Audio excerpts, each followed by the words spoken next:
Looking back at the past few years of running my handmade business, LV Collection, I've started to notice a trend. And it wasn't a positive trend. It wasn't a trend that I want to continue or a trend that I even did purposefully. It was just kind of something that I fell into and didn't realize until it was too late and it had kind of like taken over. So I thought that that could be something good for us to talk about because I know a lot of you feel the same way I do about our handmade businesses. Let's go ahead and get into that right now. I want you all to know it took the utmost restraint on my part to not break out in song when I said looking back at the beginning of the video. Every time I start, it's like a little thing between my sister and I. Whenever we say something that's like clearly an early 90s country lyric, we just like break out in a song about it. And looking back, obviously, is one of those, if you are familiar with the great Garth Brooks. So I want to talk about this because I know if you are here on my channel, it's because you have a handmade business or you're considering starting your handmade business and you either started with the idea that you didn't want to take over your salary, or you're like me and you had the thought in your mind that the only way to be successful in your handmade business was to completely replace your salary and quit your day job and walk away from that pension that you've been working for 11 years. And you kind of just realize, like, what if that's not the point? What if I don't want a brick and mortar? What if I have three kids and everyone has a soccer and baseball game on Saturday and I just don't have the time for events? I feel like if you're here on my channel and you stuck around through all of my various mini journeys, maybe we should call them mini journeys, that is why you are still here. And what I wanted to do in this video today is kind of talk about how and where all of that lost time in my business went, because I know that there's a better way and I have been working on it and I think that I have cracked the code to it. And trust me, I am sharing it with you just as soon as I figure all of those little like minute details out. I never want to present something that's like, I don't know, not helpful or like has no value to it. It's super important to me that you guys get so much value when you come here to my channel, or if you decide to support me in the way of purchasing like my digital products that I have linked in my stand store below. What I wanted to talk about was that biggest like hidden time suck that I didn't even realize I was doing. But once I did, I knew I had to figure something else out. So that's exactly what we're going to do. So as you know, or as you may or may not know, sorry guys, it's early morning. It's only 8:30, okay? But this is my time block for today, and really it was unexpected. So I decided to seize the moment. As I was kind of going through and reflecting, I kind of noticed there were a lot of times where instead of like moving forward, I was just kind of like remaining stuck. I was chasing so many different ideas, trying to quickly make the viral product before its virality kind of like teetered off.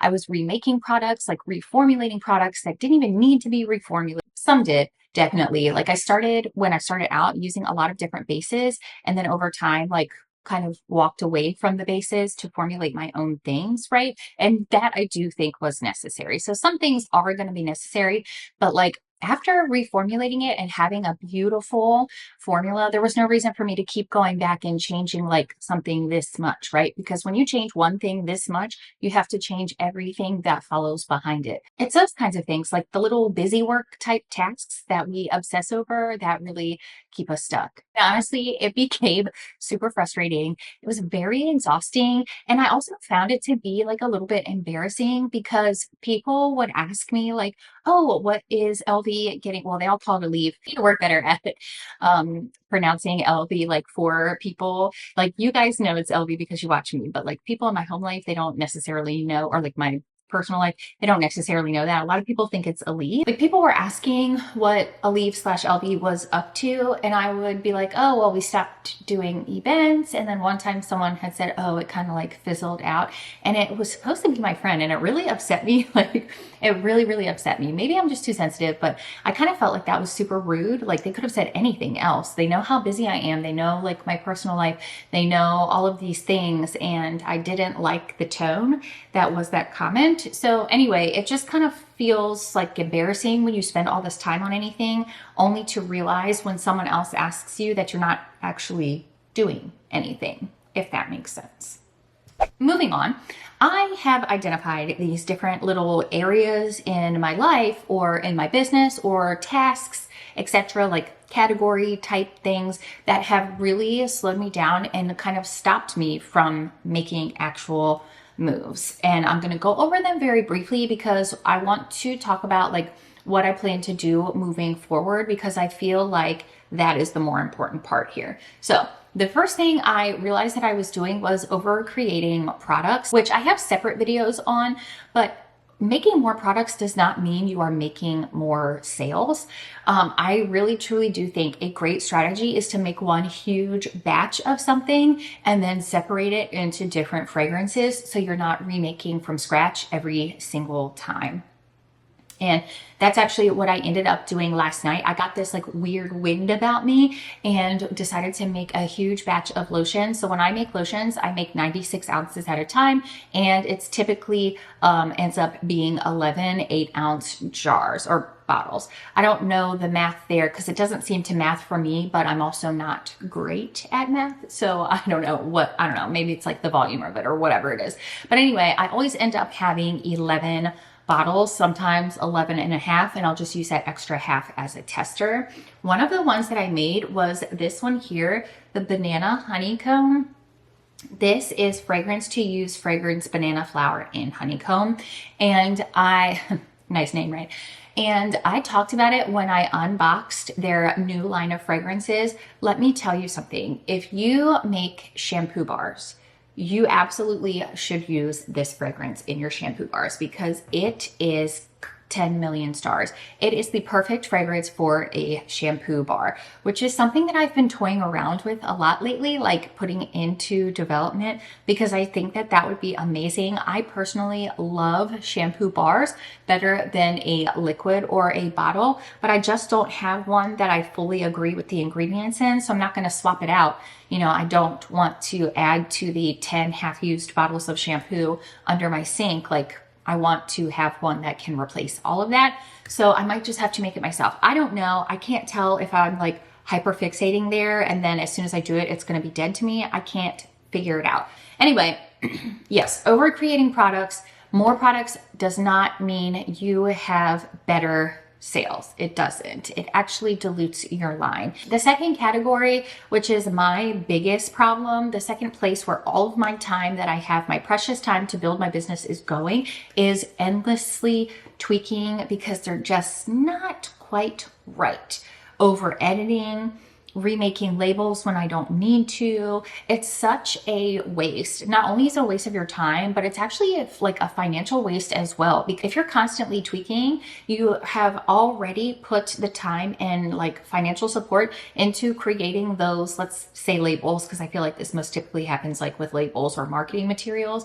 You'll end up with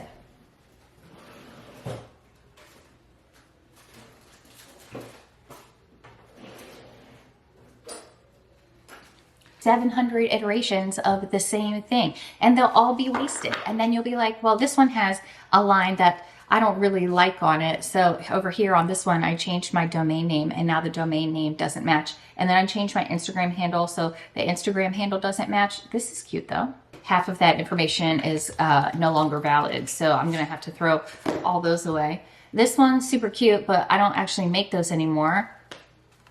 This is my new one. I'm so proud of this one. This was my Whispers of Fall one that I do love. It looks so beautiful. So I'll keep that one.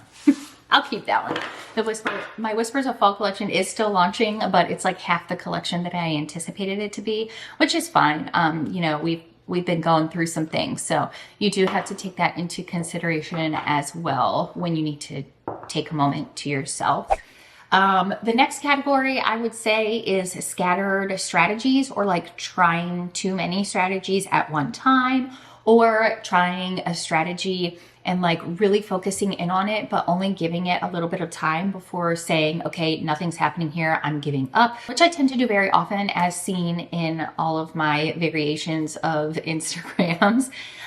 You just kind of have to pick something and stick with it. Try really hard not to scatter about it, even though it's challenging because you see the success of other people. If you're having a hard time with that, then stop looking at those other people, is the best advice I have for that. Then like the last thing is just like other various spirals, but on the back end of your business. So trying to have 15 different product descriptions for lotion, but you want to have a different product description for each fragrance of lotion, or a different product listing for each fragrance of lotion, or different size of candle, or whatever the case may be.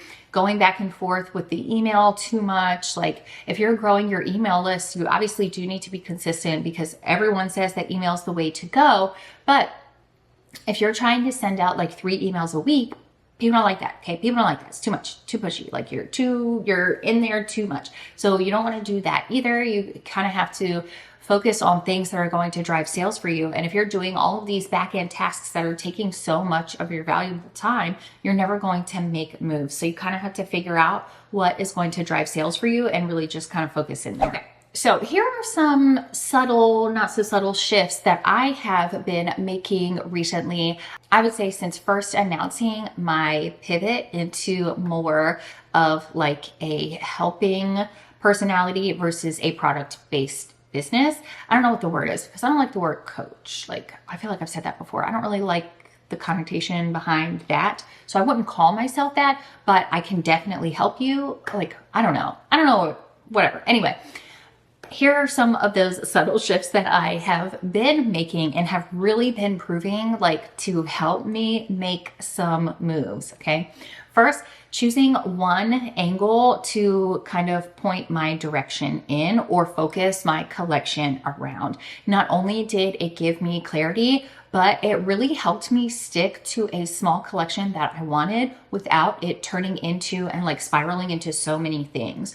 Once you have a clear product angle or collection angle for your products, it's really easy to see what other things or outside products or fragrances, etc., are just making noise, because it's very, very clear.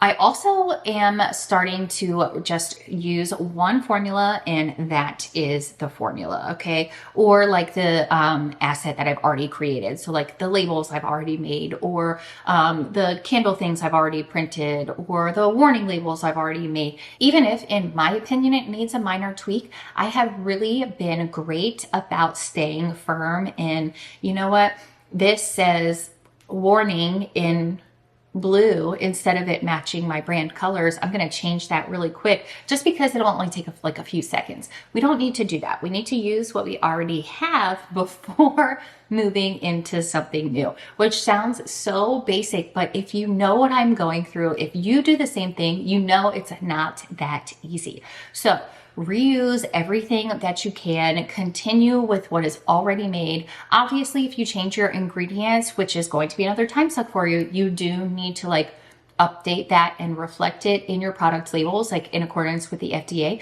But you can stop that from happening by not changing your formula at all. Then finally, you have to decide what was enough for you instead of overbuilding. If you're someone like me, you're not going to be able to sustain like this huge empire unless you want to quit your day job, if that's your focus, right? If that's your goal, then by all means. But if you want to keep your day job, right, and you have kids that are super busy, and there are 3 of them and they're all busy, then you have to figure out a way to make it all work together. You have to it's a balancing act, just like everything else is. But for us, you have to pick an amount of time that works for you, that makes sense for you, and plan that time out so you can get the most of it. And that will help you figure out where the hard line in the sand is. Because once you figure out what's enough, it's really easy to shut out the other things that you might hear, see, or your interest may get piqued by. This is actually a really great area. I have a lot of advice to give you guys in, because like I said, I've really been focusing in on it, and it has been super helpful for me once I figured out how much time I actually wanted to dedicate to growing my business in a sustainable way that helped protect its passion from me. Stay tuned for that, because I am building a wonderful mini course that can help with it. And the reason that I decided to make it was because I am not far removed from it. I am very much in the weeds. So I have a real time ability to share what's working and how it worked and how it changed my business, and where I found a hole or something negative and how I turned it around for my business, right? I wasn't successful 5 years ago. I wasn't successful 10 years ago. I am finding my success right now. And I know that it can help someone, especially if you can relate to me and the type of business owner I am. My full thoughts on this now. There will be more content coming out about it, because I truly believe in it, and I truly believe in the way that it is helping me make moves for my business. I am honestly aiming for a beginning of November launch for this. I'm working really hard on it. I'm spending so much time on it because I truly believe in the value and the help that it can give to you guys as handmade business owners that are similar in style and personality and squirreliness to me. And if that doesn't interest you and you're looking for a quicker timeline and quick resources that you can purchase right now to help you make some moves, I would recommend, out of all of the resources that I have available right now, I would recommend the Formulator's Vault, because it's going to give you a little bit more of everything. That is $29, and in it there are formulas, there are recipe cards, there are marketing strategies, there are planners, digital planner templates that you could use in Canva or print out and write on by hand.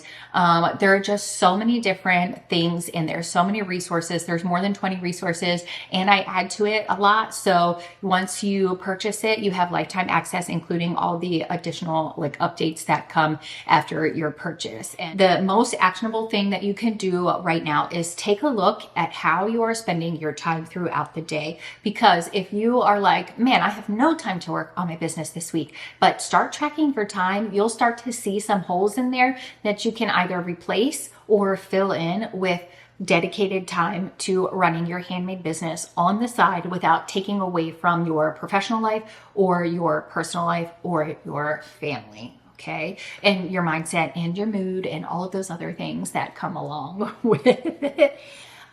Yes, I gotta go, but thank you so much for hanging out in today's video, and I really hope that you found some value in it. Comment down below. Let me know how you're feeling about this. Do you relate? Am I talking to you? Am I totally off base here? Let's have a conversation about it below, and I'll see you next week.